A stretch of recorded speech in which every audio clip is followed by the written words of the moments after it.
इस न्यूज के प्रायोजक हैं Balaji academy, PSC coaching centre, पड़ाव चौक, मुंगेली। कोरबा जिला भाजपा के लिए अप्रैल का महीना अच्छी खबर लेकर आई है।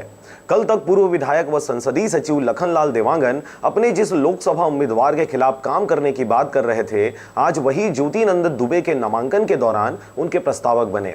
पार्टी के दो बड़े नेताओं के बीच हुए इस मेलजोल से जिला भाजपा में एक बार फिर से उत्साह का संचार हुआ है। जब ज्योतिनंद दुबे निर्वाचन कार्यालय में दाखिल हुए तब उनके साथ साथ खुद लखनलाल देवांगन भी मौजूद थे। दूसरी तरफ इस नामांकन में पूर्व सीएम डॉक्टर रमन सिंह भी कोरबा पहुंचने वाले थे, लेकिन वह नहीं आए।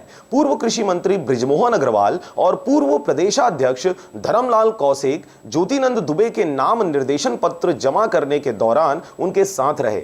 इसके अलावा सांसद बंसीलाल महतो, विधायक ननकीराम कंवर, विधायक शिवरतन शर्मा, पूर्व विधायक चंपा देवी पाटले, दीपक पटेल, मरवाही की पूर्व प्रत्याशी शमीरा पैकरा, जिला अध्यक्ष अशोक चावलानी, संघ के प्रचारक दीपक विस्पूते, प्रबल प्रताप जुदेव, पूर्व महापौर जोगेश लांबा, पूर्व जिला पंचायत अध्यक्ष शकुंतला कंवर, सहकारी बैंक के पूर्व अध्यक्ष देवेंद्र पांडे के अलावा कई पदाधिकारी रैली में मुख्य रूप से मौजूद रहे।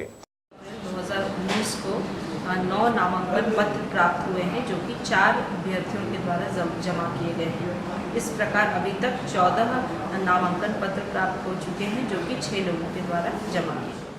कोरबा से शारदा पाल के साथ शशिकांत डिक्सेना की रिपोर्ट, आरजे रमझाझर।